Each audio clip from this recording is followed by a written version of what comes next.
This information you are about to hear and perhaps view, these are not necessarily the thoughts or the ideas of Gary C.Clement or the Gary Clement Radio Show podcast.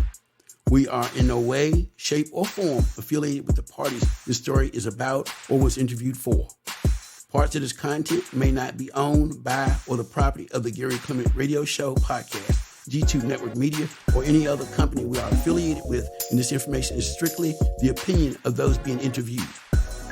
This content is for information purposes only, and although we may make reference to various news stories, we share our own independent beliefs about the content and provide our own opinions. Please enjoy the information. Hi, my name is Gary C.Clement, and welcome to the Gary Clement Radio Show and Podcast. Today on the show, we have Mr. Tom Kemp, who's the CEO and author of a book entitled Containing Big Tech, which is available on Amazon. He's an angel investor and located out in Silicon Valley, California. How are you, sir? I'm doing great, Gary. Thanks for having me on. Great. Okay. So first of all, just tell us a little bit about yourself and your company and what you all do, please. Absolutely. So I'm based here in Silicon Valley, out here in California. And I've historically been an entrepreneur. And most recently, I founded and was CEO of a cybersecurity company called Centrify. But also right now, I'm doing a lot of investing in Silicon Valley startups as what we call an angel investor. And I've also gotten myself involved in various policy matters here in California regarding privacy laws, artificial intelligence. And I've taken all that knowledge that I got from being an entrepreneur, being an investor, being a policy advisor, and I put together this book. So I'm now an author of a book called Containing Big Tech. Mm-hmm. Wonderful, wonderful. Okay, cool, great.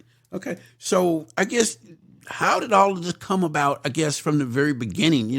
What is your background, actually? Yeah, so I went to the University of Michigan, and I had a history degree and a computer science degree, and I decided to give Silicon Valley a shot in the late 80s.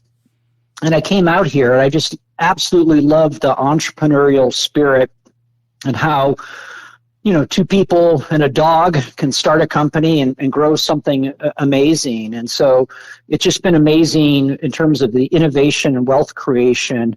And I've been very fortunate to co-found a company that went public, and my last company got acquired. And so that's been my background, building companies, building tech companies, and, building products that, consumers use, et cetera. But as I've gone through this, I've realized that, technology can be a double-edged sword. And so there can be a lot of good stuff, but there can be some negatives associated with it as well.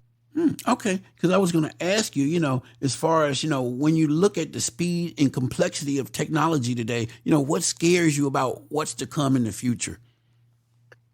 Well, clearly, the big issue that people are really focusing on is artificial intelligence. And we've actually had artificial intelligence for 10, 15 years. Like, if you go back 10 years, a lot of the stock trading is all done automatically and makes complex decisions. But what's really come to the forefront in the last 6 months is what's known as generative AI, where you can type a little bit of text and then you can create an image, or you can type a little bit of text and you can get multiple paragraphs. And we're going to see text to music, like write me a song about cats in the genre of the Beatles, and it'll write music, or create a 3-minute video about two guys walking down the streets and they bump into an alien, and then it'll generate an actual video showing that as well. And so that has really captured people's imagination and really has brought forefront to the center. The problem is we don't have as many guardrails. It's new technology, and frankly, our policymakers have been slow to adapt to the whole digital revolution. We don't have a national privacy law. And so what I try to do in this book is really just talk about what is AI, What is digital surveillance, and talk about the good, but talk about some of the issues and what people can do as individuals or what policymakers can do to put the appropriate amount of guardrails in place. Just like we had, with cars, we had car seats. I mean, we had baby seats added. We had wipers, airbags. We need to go through the same evolution, but doing a lot quicker because of the pace of technology innovation. I see. Right, right. Okay, cool. And when it comes to COVID-19, again, that literally changed the whole world in regards to, just how we respond and, and just what, just it shut everything down. Okay. And it made people depend more and stuff on the internet, on the different apps or whatnot. Talk a little bit about, what COVID-19 did in your world.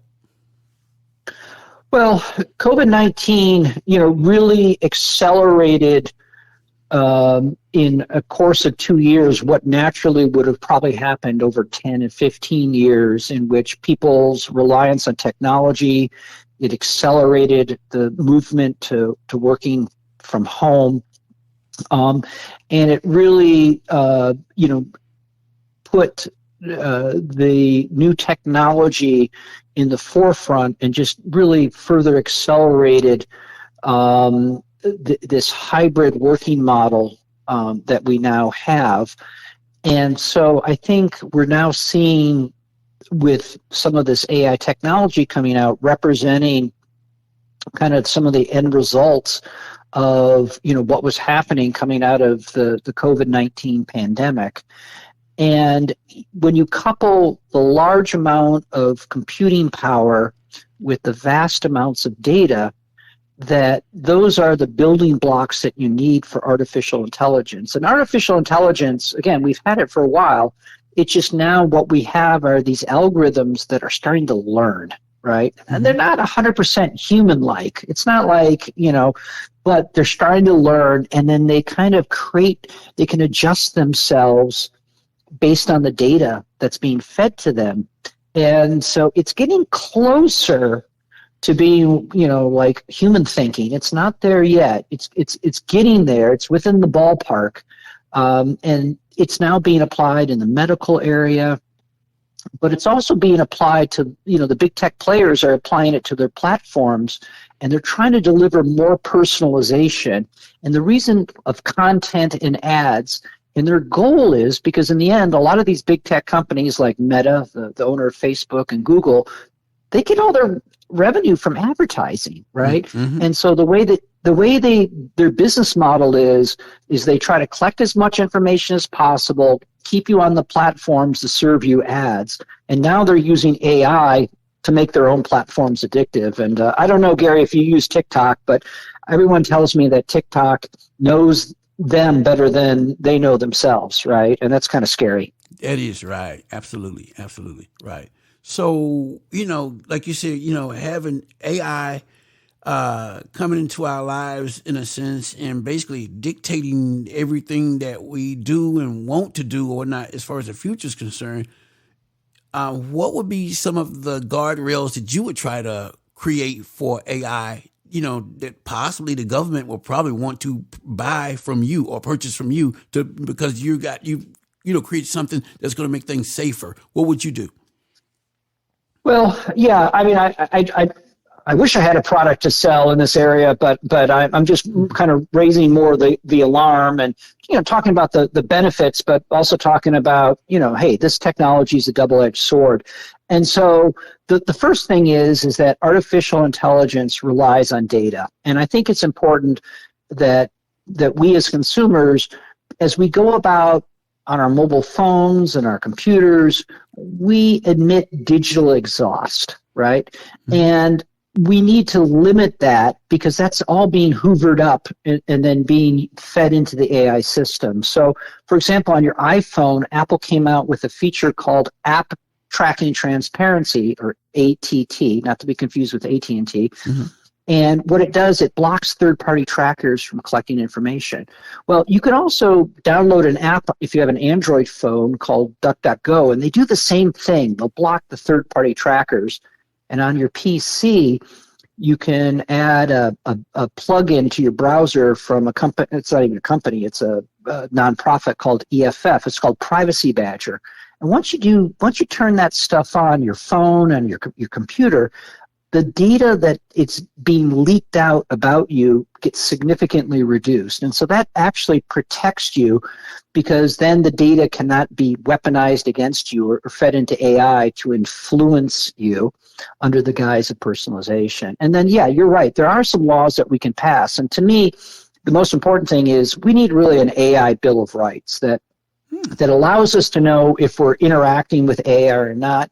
We just need more transparency and to be able to say, hey, is that text, is that image, was that generated by AI? Kind of think about like, nutrition labels, right? We need to start having, nutrition labels as it relates to artificial intelligence to tell us if this video is real or not, if this image was created by human or machine. And I think that's really critical, is to start giving us a Bill of Rights. Mm-hmm. Interesting. Okay, cool. Now, when you, like I said, as we were talking about new technology and artificial intelligence, one, how could you say it, generation that I'm, absolutely seeing that's being missed or whatnot in all of this are our elderly, our older people. They're having a lot of problems trying to learn their phones and how to do this on the computer and how to do stuff like TikTok and all these different things. Do you have any solutions or whatnot there?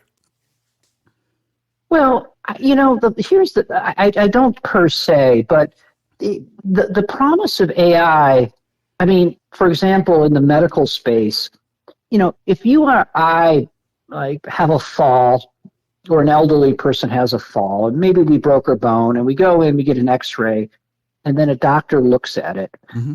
and the doctor may have looked in their life at 400 X-rays, right? And so they'll give you the best decision. But the beautiful thing about AI, it can look at millions of X-rays, right? And so I really think AI can be used to benefit society, especially like in the medical space, or more and more cars have sensors that can detect if that's a bike or a lamppost, et cetera, and kind of give you warning about lanes. So there's a lot of good stuff that can be happened to AI. But I agree with you. I think that, maybe an entrepreneur can say, hey, can we create an AI assistant for an elderly person to kind of help them navigate and, technology, and kind of help them read their emails and help them, see photos of grandkids, et cetera. So I think that that's an example, what you brought up, Gary, of how AI can be used to benefit people, but it takes entrepreneurs to do that. And that's actually a really good idea you brought forth. But at the same time, AI can be used to make products more addictive by, like TikTok. It figures out exactly what you like, and then it starts serving you more videos. And then all of a sudden you look at the clock, it's 4:00 in the morning. And that's maybe okay for you and I, because we're adults, but it's not healthy for kids. Right. Absolutely. And so that's where we really need some of these guardrails to be put forth, especially for children, because, we can't. Technology here in Silicon Valley, we kind of design our products for the tech bros, right? Mm-hmm. And we need to realize in the physical world, we design products differently. We explicitly have car seats for kids, right? Mm-hmm. And no one would think about like just having the baby in their lap. They would always put the baby in the car seat, right? Mm-hmm. And we need to kind of have the equivalent for technology, and we need to we passed a law in California called the Age Appropriate Design Code last year that explicitly says, hey, you got to make, for kids under 18, you got to make their accounts private by default, because otherwise, creepy people will start reaching out to social accounts of kids, things of that nature. So there are things we can do, Gary. I see. Okay. Wonderful. Okay.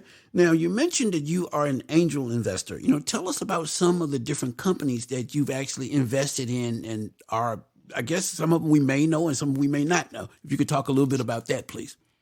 Sure. So, here in Silicon Valley, I'm very fortunate to be an entrepreneur. In my last company, I raised $90 million in venture capital. And so clearly what we call VCs, venture capitalists, they write the big checks. But in the early stages, when someone's just trying to get an idea off the ground and they need some money, oftentimes they look to fellow entrepreneurs to give them the initial seed funding, $500,000, $1 million that they may get from 5, 10 other existing entrepreneurs to kind of jumpstart.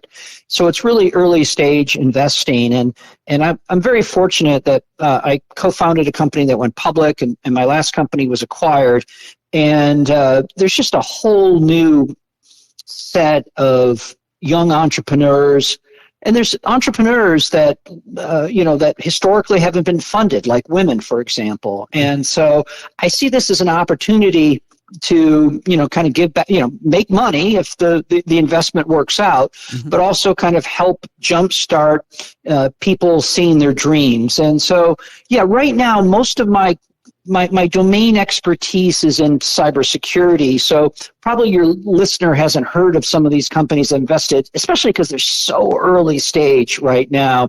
I hope that your listeners will 5, 10 years hear about the companies that I've invested in. But that's just kind of the whole evolution, because most tech companies take 10, 12 years before they have that big exit, getting acquired or public. And of course, most tech companies go underground, can't make it, right? Go bankrupt. And that's kind of the whole boom and bust cycle that we're used to here in Silicon Valley, that some companies make it huge. And when they make it huge, their founders are billionaires, and other companies, they go under. But one last thing I'll say is, in Silicon Valley, it's okay to fail. That people don't hold failure against you because they assume that you've learned from it, and at least you fought the good fight, right? And that's the one thing I really do like about Silicon Valley, that they won't punish you if you've tried your best and you failed, because they know that at least you were in the game and trying to fight the good fight. I see. Okay, cool. Now, me being a minority, meaning that I'm an Afro-American, how many companies have you actually invested in, as well as, just are a part of your portfolio?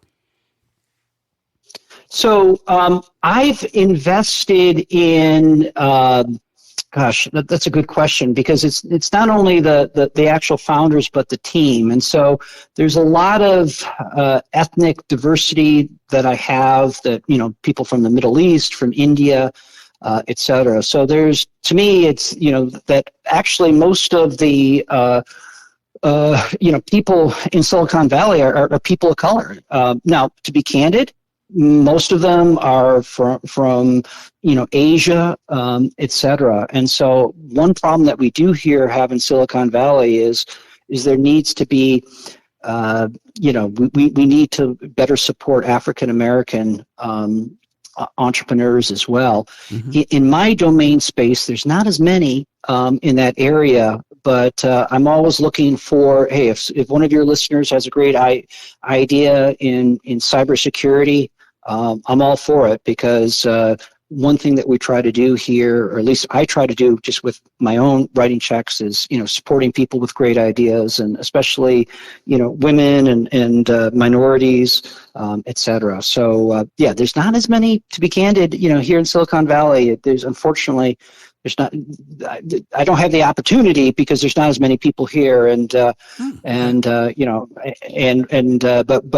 myself and others, probably need to do a better job in this area. I see. Okay. And then for the companies that you have invested in, what's the percentage of what actually does well and what fails? Oh gosh, the vast majority of this is doing angel investing is not for the weak of heart. I mean, the reality is that most tech startups fail, right? And so the vast majority, don't make any money or go out of business. And so what you're hoping to do is you're trying to hedge your bets. And if one or two bets go really, really big, it makes up for the others. So it's, kind of statistically, probably maybe 1 out of 10, 1 out of 20 do really, really well, right? Then you have a few that do okay, and then kind of maybe, so out of 10, maybe one hits it great, a couple of them do okay, but the 5 or 6 will not get a return on investment. So you kind of have to hedge your bets and hope that at least one pops to make up for the losses you have in others. I see. Okay. I'm actually located here in Durham, North Carolina. And ironically, Apple just got a contract and stuff here where they're building like a multi-billion-dollar complex like only miles away from me. And then we have a ton of other companies who actually are in the tech space, whom actually have contracts to build electric cars, I believe, and they're doing their batteries and all that stuff is being built here as well. Everybody's moving out of Silicon Valley. They said that everything is too expensive and stuff in California. What are your plans going forward in regards to creating, I guess you could say, just business outside of California? Are you doing that at all? Well, again, I'm just investing my own personal money, just like you would give money to your Uncle Larry to help him start a dentist shop or an ice cream store or something like that. So I'm definitely not a heavy roller, venture capitalist that with, hundreds of millions of dollars or billions of dollars at my beck and call. I'm writing, sometimes I'll write a check for a few $1,000s or a little bit more just to kind of help jumpstart someone. And so clearly what's happening is technology is, the world's getting flatter. And so I have invested in companies in Europe and in different parts of the U.S. as well. But my primary focus is kind of my network here is in Silicon Valley. So most of the investments that I have done are in Silicon Valley. But look, with the whole digital revolution that we're experiencing, that there definitely is, tech companies starting outside of Silicon Valley, which is great, right? We're democratizing, venture investment and technology is being democratized. But I will say is that the people, most of the VCs are still here. Most of the entrepreneurial network is here. And, I tend to invest with people that either I know or I write my personal checks to, kind of people that I know, et cetera, to jumpstart them. And, so Silicon Valley is still, it's been democratized and it's being further distributed, but it's still going to be the center here because this is really kind of where a lot of the people are. And then, of course, we got the strength of having Berkeley and Stanford, kind of providing the intellectual capital to give it a boost as well. I see. Okay, cool. Now, our government's involvement, what are they doing right? What are they doing wrong? And I guess, are they doing this fast enough, trying to come up with all of the necessary, like you say, good and bad about artificial intelligence? What are your thoughts? They're not doing enough, and it's happening very fast. I mean, frankly, we don't even have a federal privacy law. And so we need to first and foremost get a federal privacy law that gives us basic privacy rights, and then as a complement to that, we need AI. So unfortunately, we haven't been able, kind of the last privacy-related laws that we passed were in the 90s with HIPAA and Gramm-Leach-Bliley. And those were more sector specific. And in Europe, they went ahead and passed the GDPR, which is a comprehensive privacy law. In California, we passed the California Privacy Rights Act, the CPRA. And now we have 12 of the 50 states having their own privacy laws, but the federal government is way behind in keeping up with the rapid changes of technology, and I'm really hoping that we can get a federal privacy law in place and then start adding some AI legislation. And meanwhile, Europe is just kind of plowing ahead. They're doing it. So wow. Okay, that's interesting. So America, like you said, America is behind in regards to all of these technological advances. We are not where we should be or need to be at this point. Well, no, on the technology, we're ahead. I mean, I just want to differentiate.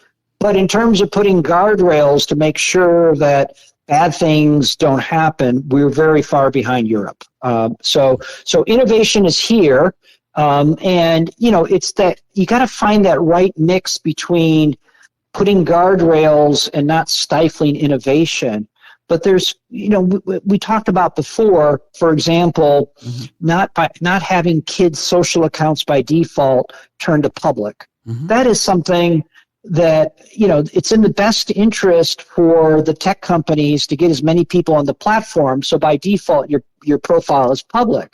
But it's not in the best interest of a child to have by default their profile be public, right? That's right. So that's a very simple example of a guardrail that should be put in place and mandated, that if you do a social networking thing, is that for at the least for kids under 18, set it to private, right? Or another example is that, when we're on social, we keep on scrolling and we keep on scrolling. It never ends. It's an unlimited bowl of soup that you can never get to the bottom, right? And again, as we talked about before, all of a sudden it's 3:00 in the morning and we've been scrolling through Facebook and TikTok, etc. That's not healthy. There should be some natural stops put into these products when used by kids. So they have to put it down, right? That they can't keep on having this bowl of soup continuously being replenished, and they can never get to the bottom of it, right? Correct. Yes, sir. I understand. Okay, cool. So as far as your next book, any ideas just yet? Anything that you want to do that you're not talking about? No, I just got this one out. It's coming out on August 22nd, but people can order it right now. It's called Containing Big Tech. So yeah, let's see how this goes. I have some ideas. Probably do some more stuff writing about AI, but I'm a first-time author, first-time listener and caller in with you here, Gary, and I'd love to see what the reaction is, and if there's more appetite to hear my voice about these issues, then I'm more than happy to try again. But we'll just start with this one. Yes, sir. Okay, great. And in regards to people that want to reach you or learn more about your company, can you give us your social media handles and, so that I can list them here? Yeah. So, look, you can reach me at my website. It's tomkemp.ai, TOMKEMP.ai. And you can learn more about the book Containing Big Tech. And there's some links that you can use to buy it's in book, it's in terms of paper, it's ebook, it's also available as an audiobook. So so I think that's the best place to start. Obviously, if you look Tom Kemp and Containing Big Tech, Barnes and Nobles or Amazon, it should pop up as well. We really do appreciate our guests who participated in this episode, and we hope you learned something that will bless your day and your life. For all who are interested in learning more about the Gary Clement Radio Show podcast, please visit www.amazon.com and order my book, The Gary Clement Radio Show, When Strong Afro-American Men and Women Stand Up. It covers everything about us and features a variety of Afro-American personalities who speak out about the importance of education and literacy in the Black community. Well, we thank you for tuning into our podcast. Please send us your email address so we can contact you when we have new releases and new episodes and new projects as well. You can reach us at gccpresents@yahoo.com. And also, if you're interested in submitting any materials or want to get in touch with us, please do so by simply sending an email to gccpresents@yahoo.com. That's G as in Gary, C as in Charlie, presents@yahoo.com. So until next time, do take care. And this is a G2 Network Media production.